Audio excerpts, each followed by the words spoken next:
Welcome to this course on meditation. To ask what is meditation is like asking what is science or what is music. It's impossible to express the vastness and depth of subjects like these in just a few words. Meditation isn't simply a mental discipline or practice of quieting your mind. It's also a profound spiritual inquiry that turns your attention inwards to help you discover hidden truths about your true nature. Meditation is also a contemplative art. It allows you to explore wonderful inner realities, painted, as it were, on the canvas of your mind. More importantly, meditation is a journey.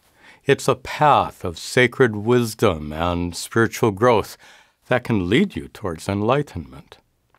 But describing meditation like this is like trying to describe the flavor of a juicy peach. Words are no substitute for your own direct experience. But that doesn't mean words are useless. After all, words can tell you how to select the ripest fruit from a bushel of peaches. In the same way, the teachings presented in this course can introduce you to a wide range of meditation techniques and enable you to select those best suited for your personal needs and individual temperament. The ultimate goal of these lessons is to help you develop a powerful and rewarding practice of meditation.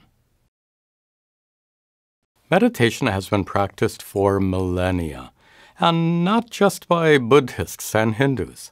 Followers of every religious faith and spiritual tradition practice some kind of meditation. And not all of them live in remote monasteries and ashrams, secluded from worldly activities.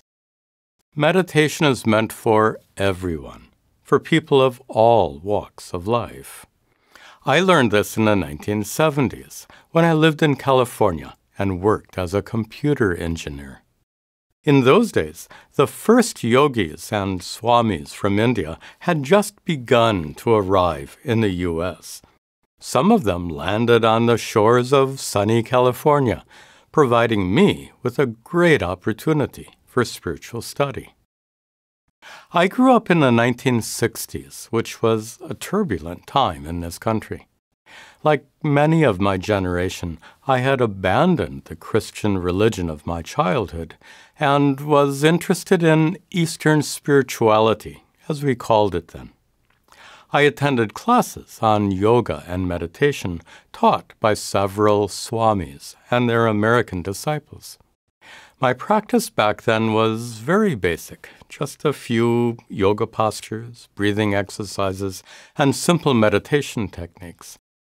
But in spite of being a complete novice, that practice helped me a lot, and in ways that I didn't expect, like at work. Every week, I attended meetings with managers and engineers, most of whom were male, highly competitive, and strongly opinionated. In those meetings, raised voices and strident arguments were common. Most of the time, I remained quiet and listened carefully while reviewing documents. Our department manager apparently took note of my silence, and he began to ask for my views after each meeting. Perhaps he considered my observations to be more accurate and objective than the noisy opinions of others. Before learning to meditate, I used to argue just as stridently as everyone else in those meetings. But my modest practice produced some surprising changes in my thinking and behavior. I realized that if a little meditation could be so beneficial, then developing my practice further could help much more. That reasoning led me to begin a journey of spiritual growth. My path led me from one guru to another for several years. Then, in 1981, I met Swami Dayananda, a traditional teacher of Advaita Vedanta an ancient Hindu spiritual teaching that's often called the epitome of Indian philosophy. Under Swami Dayananda's guidance, I learned Sanskrit, studied sacred texts, and meditated while living in his ashrams in India and the U.S. 12 years later, he initiated me as a sannyasi, a Hindu monk, on the banks of the Ganges River. It might seem strange for an American computer engineer to end up as a Hindu spiritual teacher. But like anyone else, I simply pursued what was most valuable to me.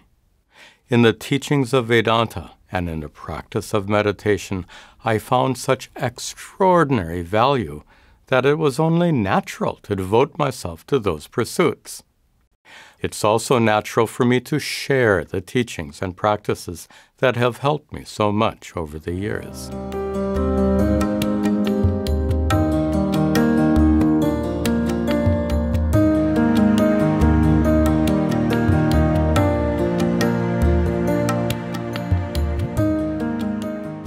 There are many misconceptions and incorrect assumptions about meditation. These wrong ideas can get in the way of proper understanding. So, before we continue, let's address some of the most common misunderstandings. Many people seem to think that meditation is just emptying the mind, making it silent or blank. But in the majority of meditation techniques, you actually engage your mind in a specific activity, like mentally reciting a mantra or observing your thoughts. And you can't do that with a silent mind. Some people assume that meditation is basically a way to experience bliss. Meditation can certainly make you blissed out, as they say, but that experience lasts only until you open your eyes. Besides, there's so much more to be gained than a few moments of bliss. Sometimes the goal of meditation is described with overblown language as being a supreme, ecstatic, transcendent state of superconsciousness. Descriptions like these seem like attempts to make meditation appear fascinating and highly exotic. But to me, these words sound more like the jargon and hype you find in television commercials. We don't need advertising.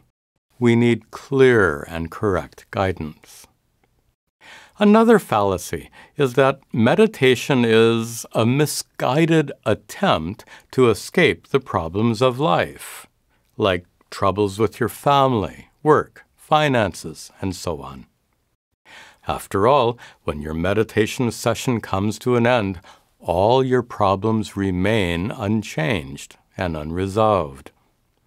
Obviously, meditation can't solve all your problems, but it certainly can energize and rejuvenate you. Certain practices can empower you to deal with life's challenges more effectively. Sometimes we need to temporarily withdraw and recharge our batteries, so to speak, like we do while sleeping each night. Sleep and meditation are certainly not escapes. They prepare and strengthen us for the struggles that lie ahead. The last misconception we'll consider here is the notion that meditation is a selfish or a self-centered pursuit.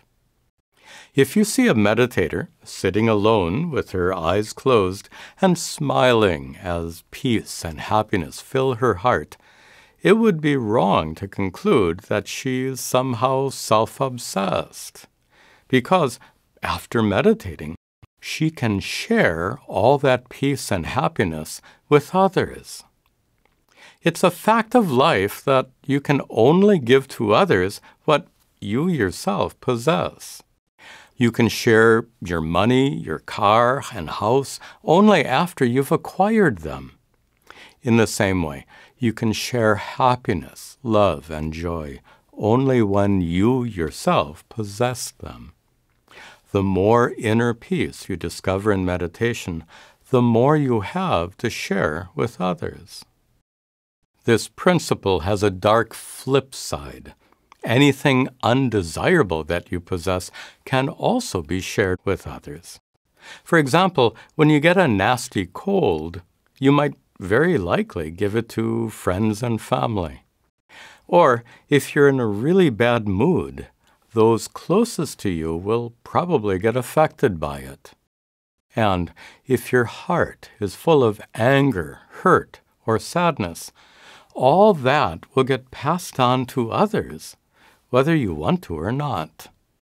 Meditation can't help you avoid a cold, but it can help free you from dark moods and negative emotions. In this way, meditation can enable you to share the best of yourself with others in your life. In the next lesson, we'll discuss the ancient origins of meditation and the different practices that evolved over the centuries.